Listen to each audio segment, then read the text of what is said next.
Amma ba'd, para jamaah yang dirahmati Allah, Bapak Ibu, puji syukur kehadirat Allah Subhanahu wa taala. Kita masih diberikan kekuatan oleh Allah Subhanahu wa taala untuk bisa melaksanakan salat subuh berjamaah, dan kita lanjutkan dengan thalabul ilmi, mengikuti majelis ilmu, hadir di taman-taman surga. Ini adalah suatu karunia besar dari Allah Subhanahu wa taala, karena tidak semua orang diberikan karunia seperti itu. Yang pertama-tama saya menyampaikan mohon maaf ini karena beliau Al-Ustaz Abdul Qadir Makhrus berhalangan hadir karena beliau abahnya sedo. Jadi Madura nggih Pak Maksum. Di Madura bapaknya. Di Sampang. Nah itu pertama-tama mari kita kirim doa dulu kepada beliau, semoga Allah Subhanahu wa taala menerima amal kebaikannya, mengampuni segala dosa-dosanya, dan menempatkan beliau di tempat yang mulia. Amin amin ya rabbal alamin. Ala hadiniya wa ala kulli niyatin salihah bi jahi sayyidina Muhammadin sallallahu alaihi wasallam. Al-Fatihah. A'udzu billahi minasyaitonir rajim. Bismillahirrahmanirrahim. Alhamdulillahi rabbil alamin, arrahmanir rahim, maliki yaumiddin. Iyyaka na'budu wa iyyaka nasta'in. Ihdinas siratal mustaqim. Siratal ladzina an'amta 'alaihim ghairil maghdubi 'alaihim waladdallin. Amin. Yang berkali saya mohon maaf karena tadi malam dihubungi oleh Ustadz Maksum untuk menggantikan beliau dan sudah malam, dan ini kebetulan karena konsumsinya sudah ada, jadi ini ono konsumsi ini masuk ya dijarno konsumsi ini sekadung, jadi nggih kula nggih kepaksa mangan konsumsi ini maksudnya mungkin. Para hadirin Bapak Ibu yang dirahmati Allah, nah niki kita hadir di sini ini tergantung niatan, nggih. Sebanyak apa niatan kita, disitulah sebanyak itulah Allah memberikan pahala. Jadi pertama kalau kita niat sholat jamaah sudah dapat setiap langkahnya. Ini karena tidak semua orang bisa sholat subuh, pengen tapi mboten saged nggih saged, wonten sing mboten pengin blas nggih kata nggih. Kalau dalam hadisnya itu kan andaikan tahu mereka itu betapa banyaknya pahala, betapa agungnya pahala sholat subuh, maka dibelani sampai berangkang, ngesot dan lain-lain. Mungkin ya sakniki ngoten jenengan ono kabar ono kelurahan ono bagian emas sak kilo per wong ngoten nggih. Ngipi ngoten apa. Tapi masalah ngipi ngoten nggih, sok masuk ngipi nggih, ngipine ya teko ngipi maksudnya. Nggih, mesti ndugi sak kilo ya. Nah, padahal Allah itu memberikan pahala niku mboten nanggung. Tergantung kepada kita. Yang kedua, kita niatkan untuk thalabul ilmi. Pun kata siapa yang mencari ilmu itu akan dikelilingi oleh malaikat yang mendoakan dia, mendoakan untuk memberi rahmat, mengampuni dosa-dosanya dan lain-lain. Kita niatkan silaturahmi, ketemu kali konco, kali tonggo, maka saged salaman. Salaman pun asal ganjaran, nyopo pun asal ganjaran. Maka hadir kita niatkan untuk ini makanan. Niki nggih ganjaran kian. Dengan tiang sedekah nek boten tidak ada penyalurannya, niki nggih susah. Soalnya jenengan benjing zakat. Zakat itu mboten sing rami, pun bingung jenengan. Walaupun hanya 2,5 kilo, 2,7 kilo. Tapi mboten wonten sing rami, nggih bingung. Jadi orang sedekah yang memberi dan menerima niku sami-sami ansal pahala, sami-sami agengi. Tapi ini saged jenengan sing sedekah pun rami mawon. Kita niatkan hadir ke sini untuk pagi-pagi biar bisa sedekah. Ambil datang ke sini naruh uang 1.000, 50.000 nek ngono nggih 20.000 mudun meneh 10.000 mudun meneh 5.000 mudun meneh 1.000 mudun meneh matur suwun. Itu sudah banyak karena siapa yang sedekah di pagi hari. Jadi pagi ini wonten 2 malaikat yang hadir. Satunya 2 malaikat itu berbeda doanya. Yang satu mendoakan Allahumma ati munfiqan khalafan wa'ti mumsikan talafan. Yang satu doanya, ya Allah berikan orang yang infak hari ini dia mendapatkan keberuntungan yang besar. Tandanya napa jenengan pagi-pagi pun naruh uang sedekah. Sedekah duit nggih sedekah senyuman tanggane. Dan malaikat yang kedua niku berdoa, ya Allah berikan orang yang pelit hari ini, berikanlah kehancuran, kerugian. Lalu pun didoakan. Kalau kita niatkan sesuatu berarti niat kita banyak.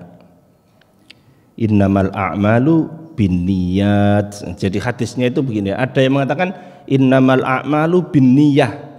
Kalau niat itu satu niat.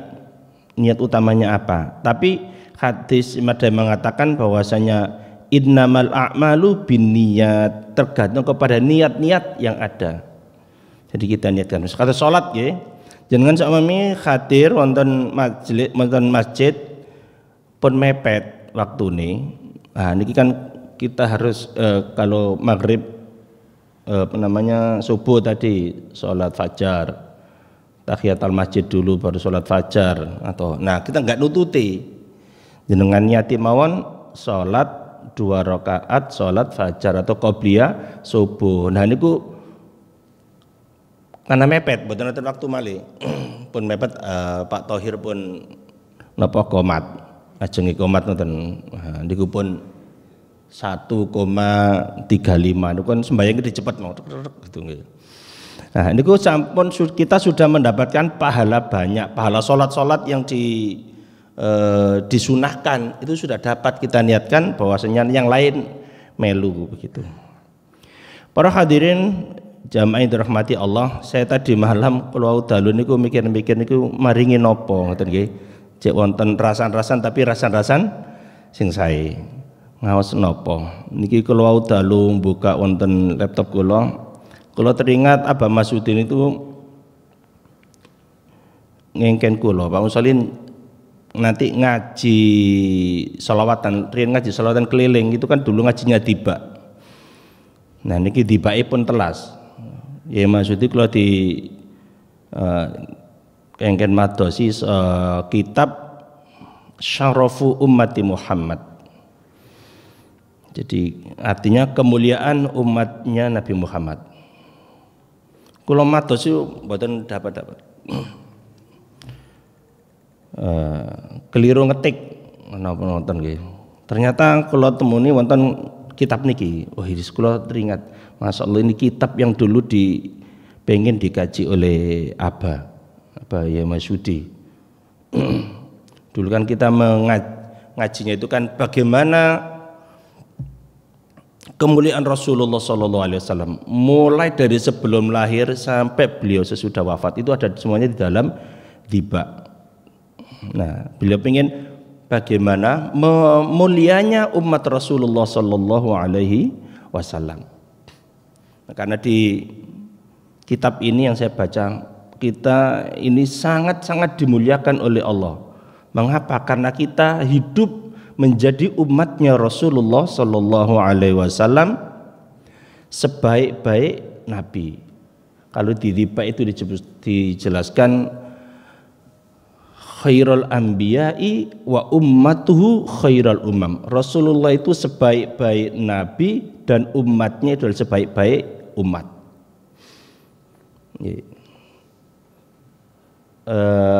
Rasulullah itu Nabi Isa itu nabi yang paling terkenal kasih sayang.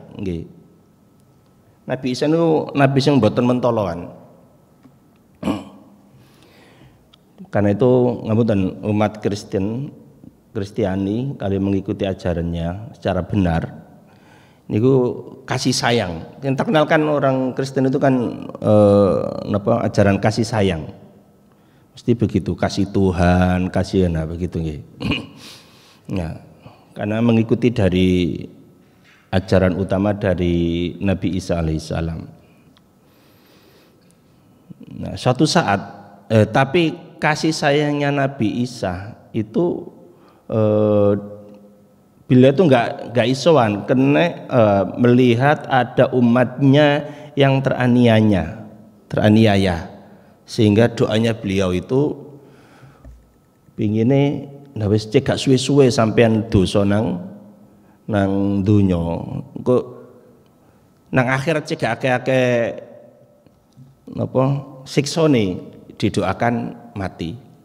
Suatu cerita ngeten, ada seorang bapak ibu, suami istri. Sing istri niki ayu bapak. Jenengan pun bayangaken ayune ya apa, kok ning bayang ndang ngono kok gak cepet mulai.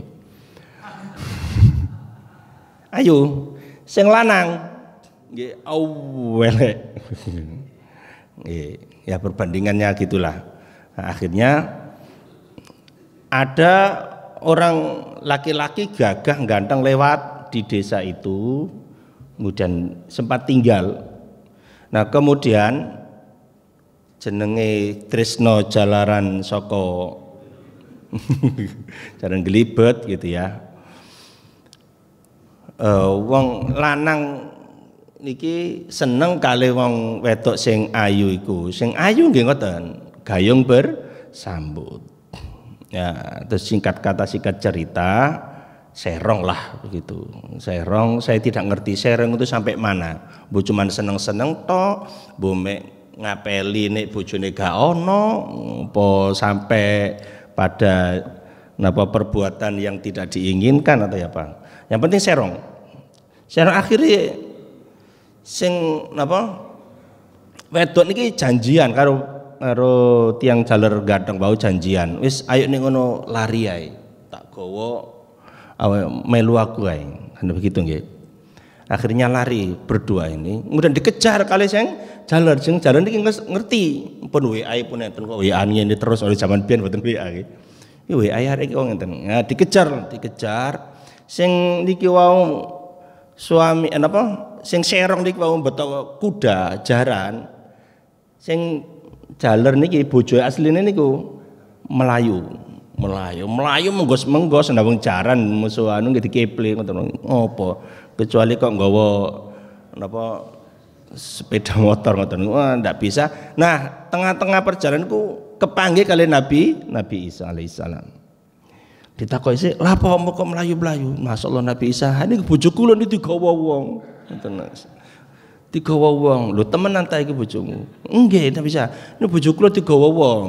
Waduh. Tapi ya jare Nabi Isa, oh ya pantas awakmu koyo mboten ngoten nggih. Nek kula sampe kula ngoten ya pantas awakmu ngene. Wis sik mantun dikejar kan Nabi Isa dikon mandek kare anu mau. Sik mandek-mandek. Sing napa serong wau nggih. Mandek dikengken. Iki kono mburi kono ana wong sing ngaku iki ngono bojone. Lho mboten Nabi Isa. Sing wedok ditakoki. Sampeyan bener bojone iki apa bojone wong iki kok mau? Lho kula bojone niki. Ngoten Nabi Isa ganteng. Kan pantes Nabi Isa kula ayu niki nggih gagah ngoten. Ya kaya ya bener ngono piye ngoten ya. Nah, akhire wis gak ngene entenono arek iku. Ditunggu niku nggih kare mlaku menggos-menggos ngoten. Ditenggo wis ketemu. Ditakoki, "Bener enggak awakmu iki bojomu?" "Nggih Nabi Isa, leres niki bojo kula." Sing SD ditangleti malih ditakoni, "Sik tak takoni, nah jenenge mungkin Markona ngoten. Markona iki tak pastekne meneh. Awakmu iki bener-bener bojone wong mlaku iki apa sing nggawa awakmu iki?" "Kula niki nggih bojone sing niki Mas bojo kula Nabi Isa." Ngoten. "Oh ya wis nek ngono. Ngene ae, tak takoni pisan Kas. Awakmu iki bener-bener bojone wong lanang sing nggawa iki apa bojone iki? Kok nek awakmu jujur ya nek awakmu bener ya tak dongakno selamat. Tapi nek awakmu iki engko mbojo bohong tak dongakno nang mati." Niku Nabi Isa lho. Nabi Isa niku tiyang pejah diano saged. Ngoten nggih. Nah, akhir Bapak Ibu nggih Nabi Isa kula niki saestu. Kula niki bojone tiyang niki sing ganteng niku. "Oh ya wis nek ngono." Toto ngomong ngono Pak, sing wedok langsung mati. Niku Nabi Isa. Atosipun napa jane Nabi Isa niku nek awakmu iki apa gak bener supaya gak suwe-suwe ngoten lho. Cek gak nanggung dosa. Gak nanggung dosa sing akeh. Nah, itu kelebihannya Nabi Isa karena kasih sayangnya sampai ndongone ngoten. Tapi Nabi Muhammad mboten Bapak Ibu. Sopo Nabi Isa samangke wonten urip zaman sakniki ngoten weco wis lapor KUA gak payu. Nggih. Wonten pengadilan kula niku kantor kula kan ngajeng napa wingi ngoten wingking kantor kula niku Pengadilan Agama Surabaya. Tak tontok iki kok ya akeh arek nom-nom iku karo ibuke. Nek ayune relatif, Pak. Ya ono sing ayu temenan, ono sing ayu ngoten. Ono sing nom-nom. Kula tangleti nanti kula ngecek 5 orang kesana niku nggih urusan perceraian. Rata-rata perselingkuhan. Gara-gara napa? Gara-gara HP dan reuni. Namanya reuni. Re niku balik, Yuni tadi satu lagi balik meneh niku kuwatah.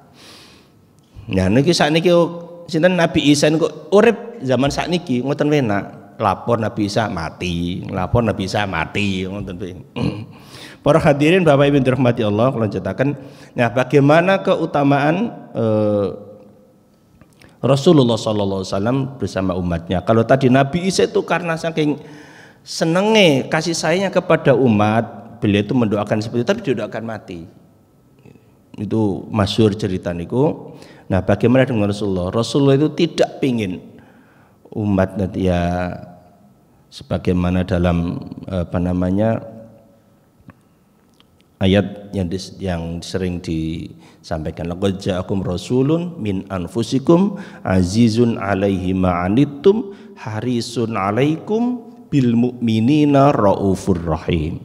Rasulullah itu raufur rahim, welas asih kepada umatnya. Jadi beliau itu sampai tidak pengen kalau toh masuk surga itu bersama dengan umatnya. Jadi kula panjenengan niki didongaaken kali Rasulullah sallallahu alaihi wasallam untuk menjadi umat-umat yang besok masuk surga bersama beliau nek nurut. Niki kula waosaken kitab kula sekedar maos mangke napa penjelasane saged panjenengan padosi tiyambak. Nggih. Bismillahirrahmanirrahim. Itu ada khasaisu ummati khasaisuh ammah lil ummatil muhammadiyah. Karakteristik umum dari umat Nabi Muhammad sallallahu alaihi wasallam. Pertama itu adalah raf'ul isri. Umat Rasulullah sallallahu itu tidak diberikan beban yang berat.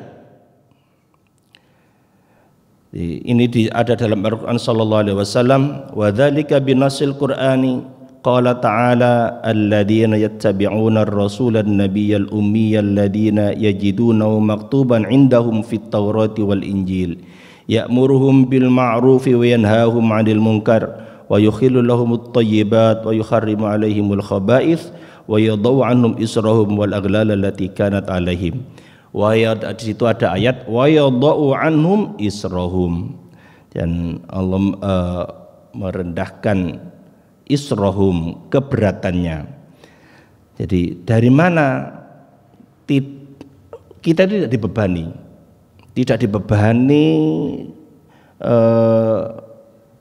kewajiban atau beban hidup yang kira-kira kita tidak mampu.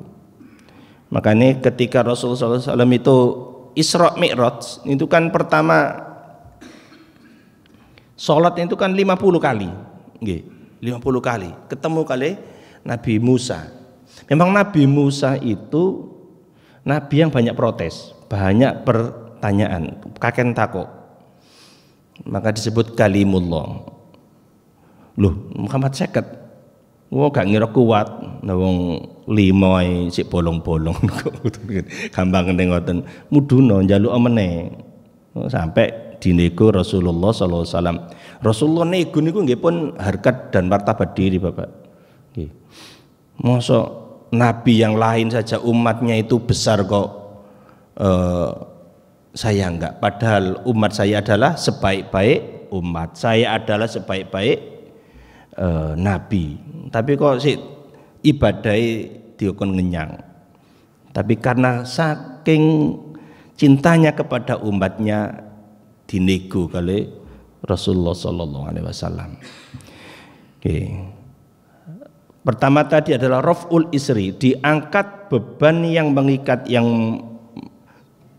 membebani. Apa satu? Qat'u maudhi'in najasah. Pertama yaitu pada umat yang dahulu itu kalau kena najis, itu tempat najisnya, yang kena najis itu harus dibuang, dipotong. Jadi qat'u maudhi'in najasah, qat itu memotong, maudhi'in najasah tempat yang kena najis.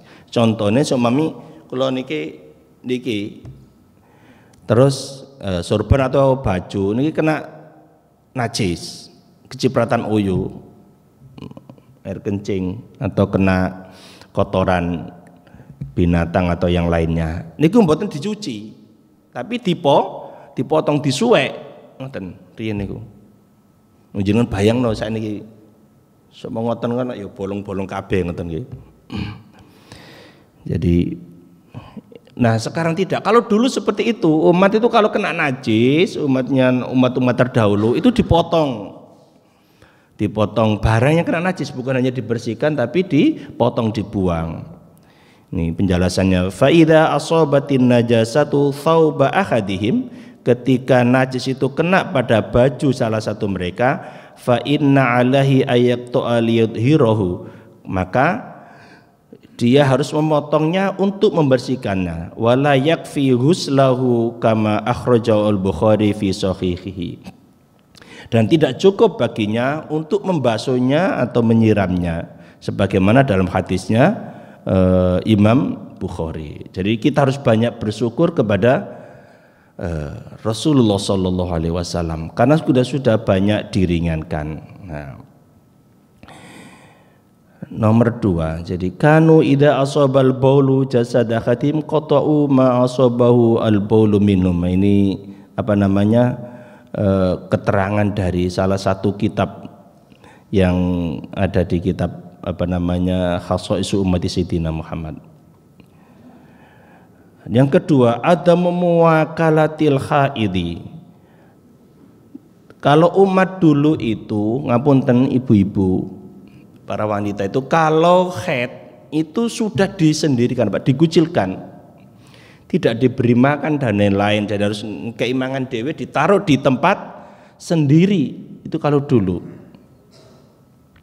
Wadzalika annal yahud, dan itu bahwasanya orang Yahudi, kanu idza hadatil mar'atu fihim, jika salah seorang wanita dari keluarganya itu haid, lam yuwakaluha, mereka tidak memberi makannya, walam yukhalituha, dan tidak menghubunginya, nggih gak gelem tidak mempergauli itu mboten anu, gak ngumpuli nang omahe, disendirikan.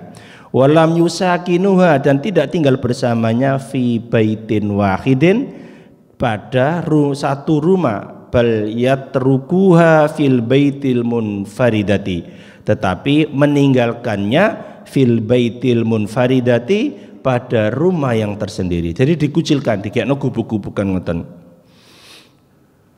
Kama thabata fil hadits sahih alladzi rawahu Muslim wa Ahmad, sebagaimana ada dalam hadis yang disebutkan oleh riwayat Muslim dan Ahmad dalam kitabnya Ibnu Katsir, ya.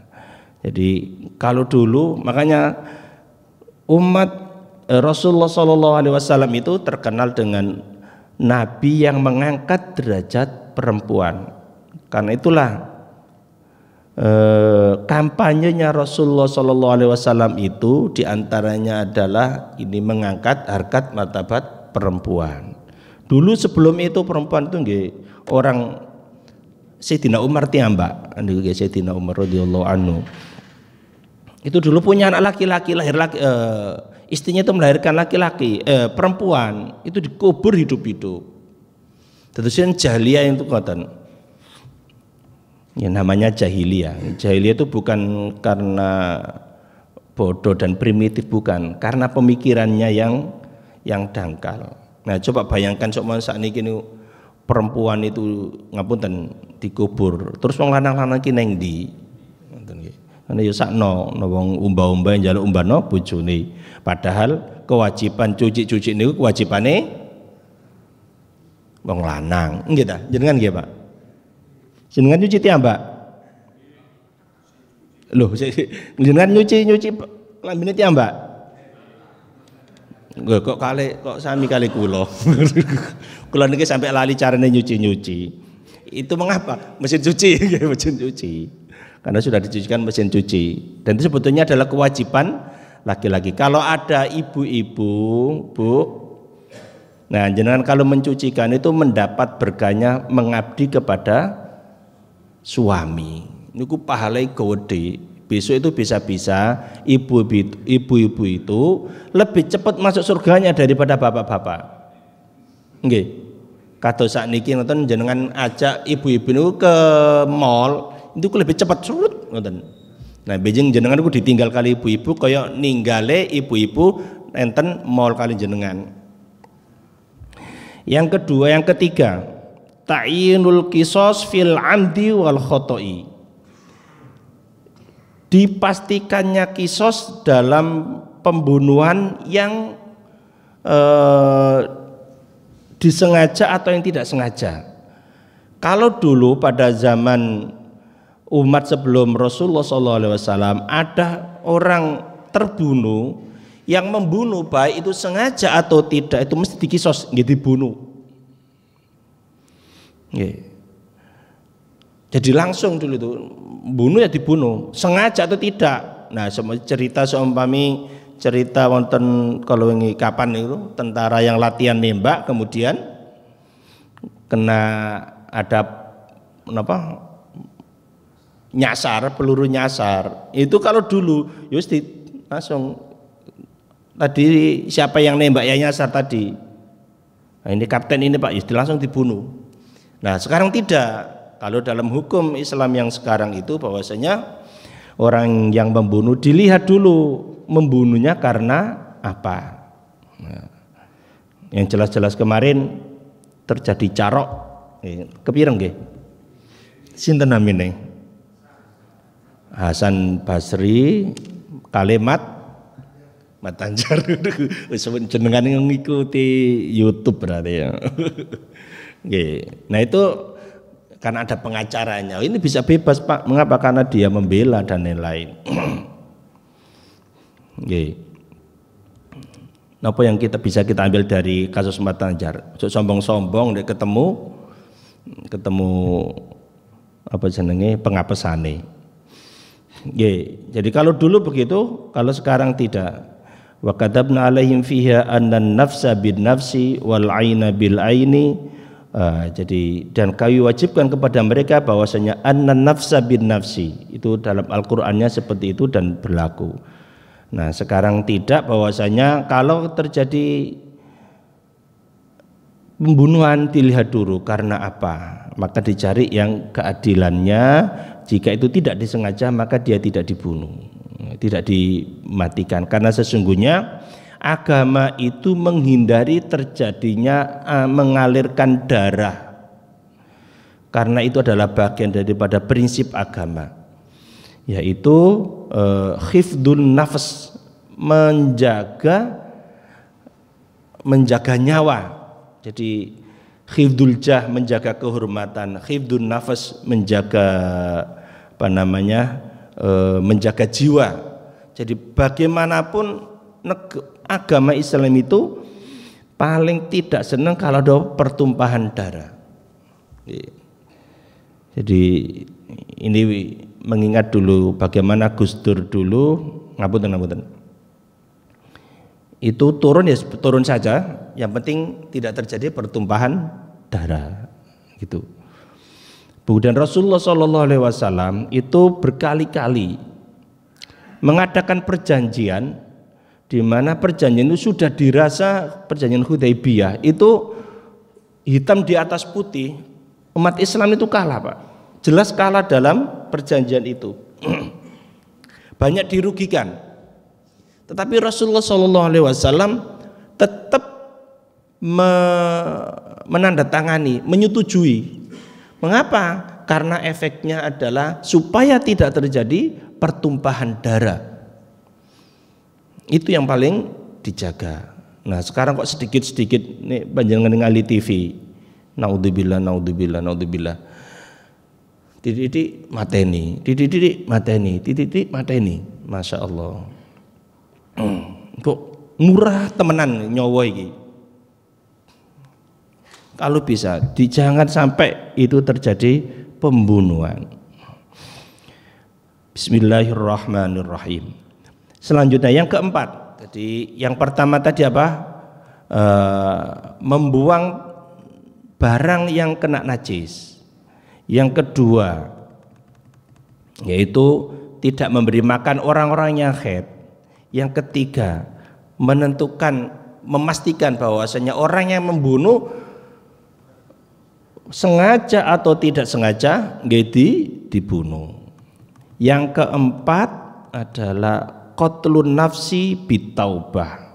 Nah niki jadi yang sing pengen taubat itu harus bunuh-bunuhan, Pak. Dulu itu jika pengen tobat, ini diceritakan dalam tafsir Jalalain. Tafsir-tafsir rata-rata menjelaskan ini ketika menjelaskan pada surat Al-Baqarah. Surat Al-Baqarah itu surat Al-Baqarah tentang bagaimana Bani Israel. Ya Bani Israil adhkuru ni'mati allati an'amtu 'alaikum wa anni faddaltukum 'alal 'alamin. Wattaqu yawman, ya Allah. Ya, jadi Allah Subhanahu wa taala pada ayat itu menjelaskan tentang bagaimana umat Bani Israil itu memang dimuliakan. Nah, ketika zaman Nabi Musa itu dulu nabi itu kan semuanya banyak ditugaskan untuk Bani Israel. Nah, diantaranya adalah ketika mereka itu pengen taubat, itu Nabi Israel kuis kalau gitu sampai paten-patenan, sapa sing mati ya iku caranya adalah begitu, nanti tobat makan diterima. Jadi di tafsir itu dijelaskan bahwasanya Nabi Musa itu minta ini sengenge matahari itu digelapkan, gelap, kemudian mereka umatnya digeken bunuh-bunuhan. Itu sebagai cara untuk tobat, supaya tobatnya diterima oleh Allah Subhanahu wa taala. Ngoten. Ngake jenengan buka wonten tafsir Ibnu Katsir, tafsir Jalalain. Soalnya cerita itu adalah terkait dengan ini. Bagaimana cara bertobatnya orang-orang Bani Israel, nah gitu. Dan kita alhamdulillah, Pak, makanan, tidak semua makanan itu kelebihan kita dengan orang Israel. Jenengan kalau ke ini cerita, kalau ke Israel itu kalau makanan itu insya Allah aman, Pak. Jadi apa yang diharamkan oleh, yang dihalalkan oleh orang Israel mesti halal bagi orang Islam. Okay. Apa yang dihalalkan oleh orang Bani Israel, orang Israel itu mesti halal bagi orang Islam. Tapi tidak semua yang halal bagi orang Islam itu dihalalkan oleh Bani Israel. Beda dengan yang lain, beda dengan Nasrani, beda. Itu kalau di Israel. Itu karena saya pernah ikut kuliahnya yang dari Jogja itu, ya Allah. Beliau kan pernah kuliah di Turki dan jalan-jalan ke Mesir. Nah, kalau urusan makan beliau tidak begitu resah. Beda kalau kita ke Cina, Pak, semuanya perlu ditanyakan.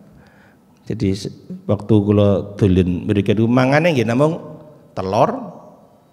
Terus nah untungnya kok wonten niki ubi-ubian.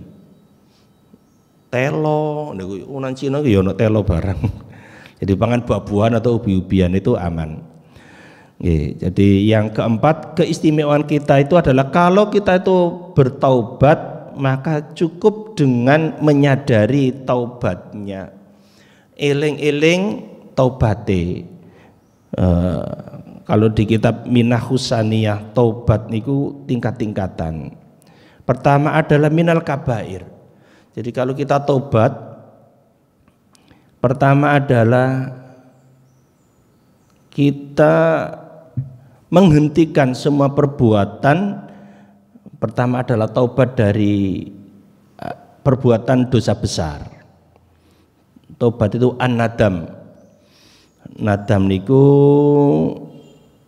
menyesali semua perbuatannya dan bertekad untuk tidak melakukannya. Nah, kita cukup seperti itu. Kalau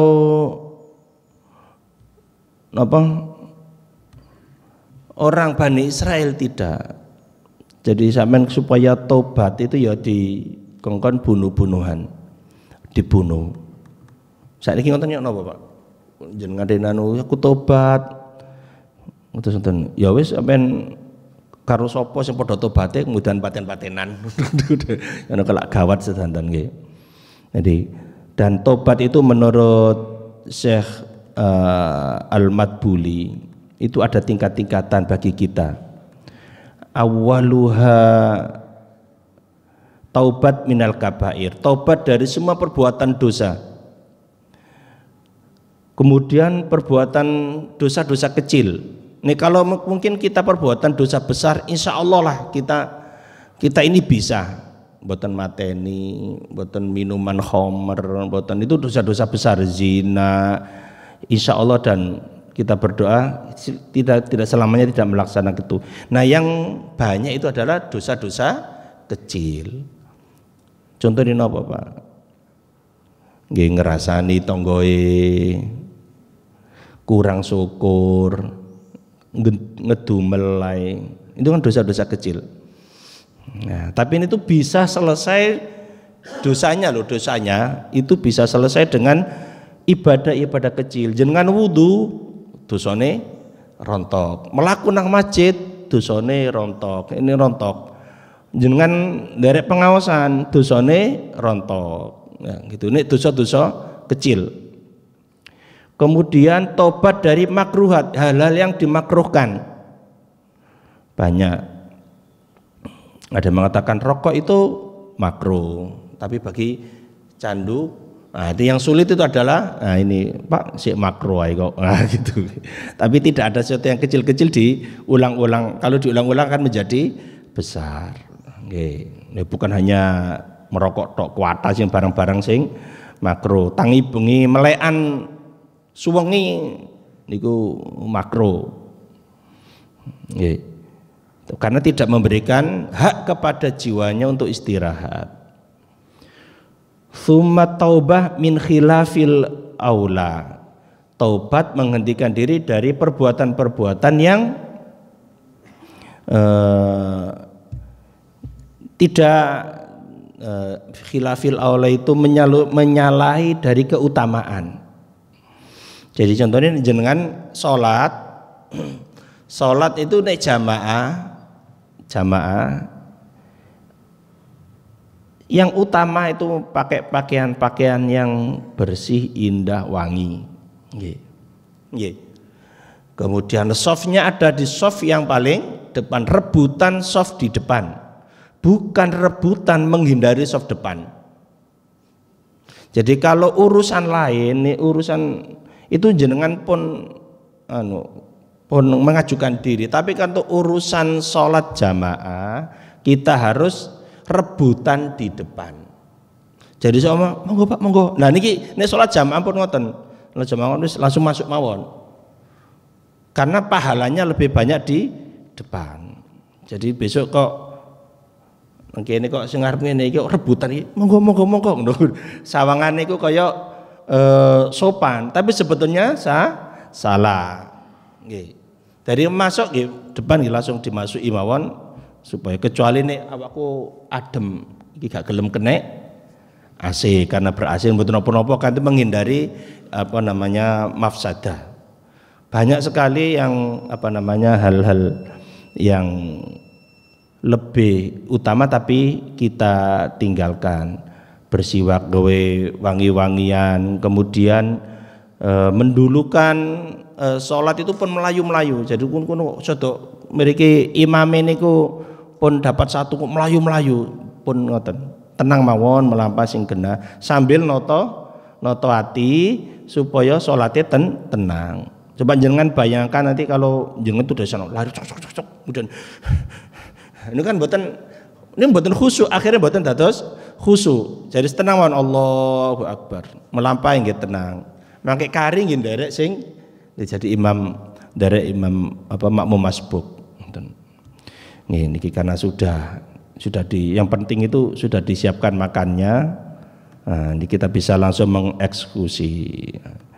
Nah, jadi yang terakhir niki iktidahu ashabil ma'asi minhum. Pada zaman masyarakat dulu, umat dulu itu kalau orang berdosa melakukan kesalahan itu ada tandanya, Pak. Jadi ditempeli, mbok disilang, mbok apa riyen ngoten. Rumah ini mari korupsi, silang korupsi. Iki mari, jadi semua rumah itu banyak tanda-tandanya sesuai dengan tanda-tanda sebesar apa dia berbuat dosa. Nih, jadi kelihatan ngoten lho. Nah sekarang pada umat Rasulullah SAW itu ditiadakan. Alhamdulillah kita sebanyak bersyukur, makanya banyak bersolawat kepada Rasulullah SAW sebagai ungkapan syukur kita karena kita dijadikan sebagai umatnya, hidup pada menjadi umat dari nabi pilihan, sebaik-baik nabi, dan semuanya kita sudah diringankan. Yang kedua, kita jangan pernah mengeluh untuk menghadapi menjalankan kewajiban yang disyariatkan oleh agama. Kan itu sudah pilihan paling ringan kita. Kita itu sedikit ibadahnya, pahalanya dilipat gandakan. Itu adalah umat Rasulullah sallallahu alaihi wasallam. Mekatan para hadirin Bapak Ibu ingkang saged kula sampaikan wonten dangu menika, ijing menika mugi-mugi manfaat dan diridhoi oleh Allah Subhanahu wa taala. Bila wonten khilafe kula nyuwun pangapunten. Wallahu yad'u ila daris salam wa yahdi may yasha ila siratim mustaqim. Assalamu alaikum warahmatullahi wabarakatuh.